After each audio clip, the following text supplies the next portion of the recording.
a question. Let me ask you a question today, sir. Come here, I'll answer your questions as well. Generally, people ask for proof for the existence of God. But I want to change the question today. What I want to suggest is, on what basis do we deny the existence of God? On what basis do we deny the existence of God? Because when we deny God, we deny our very selves. We deny our very basic faculties, our faculties to reason. We deny the use of logic and the laws of logic. We deny the laws of science. We deny the laws of mathematics. And we deny everything. We deny our very purpose. We render ourselves nothing but a cosmic accident. That's all we are in the absence of God. An accident. An accidental byproduct of a lengthy evolutionary process. There's nothing more to it. But what we need to do is we need to think, and we need to ask ourselves these questions, because if we deny God, this is the reality. See, God in the Quran, He says something profound. He says He will show us. He will show us His signs in the horizons and within ourselves. Why don't we think about this? The signs of the Creator all around us, but we're oblivious to this. We go about our daily lives completely oblivious to this reality. Completely oblivious. Let's look within ourselves. Just look within ourselves. I'll give you one sign. Within ourselves is a morsel of flesh. A piece of meat that's no bigger than my hand.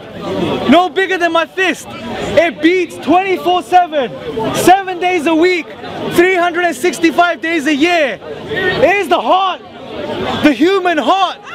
It pumps 5 liters of blood a minute, 7,000 liters a day. It pumps 3 billion times in an average lifetime. 3 billion times. Who's in control of it? Are we controlling our hearts? Of course not. But we have the nerve to suggest that it's just happening by this blind random process. There's no controller, it just beats. The heart's one of the first organs that starts functioning in the human being. Around day 22, before the brain develops, before the central nervous system starts functioning, the heart starts beating. Who is in control of this? It certainly isn't us. This is a sign.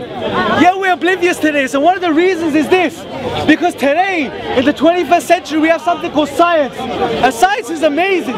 Science is an amazing method, but what certain scientists, certain individuals want to suggest is that because science tells us how things work, therefore there's no need for a creator. This is obnoxious. This is absurd. Just because you understand the how, it doesn't necessarily mean that there's no why. Just because science cannot prove a why, just because science can't tell you why the heart beats, who is in control of this process, it doesn't mean there's no creator. It doesn't mean there's no one in control of this process. To suggest such a thing would be absurd.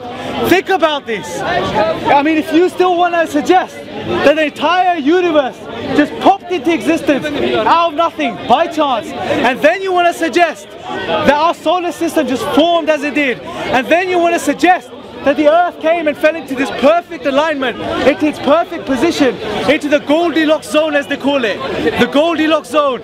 Neither too close to the sun, neither too far. If you want to suggest this, and then you want to suggest that the atmosphere fell into this perfect balance, and then you want to suggest that life just popped into existence out of nowhere, and then you want to suggest that life developed. If you want to suggest that all of these things are by chance, by random, blind, unconscious processes, then remember that you're not deluding anyone except yourself. You're not deluding anyone except yourself. Look into the reality.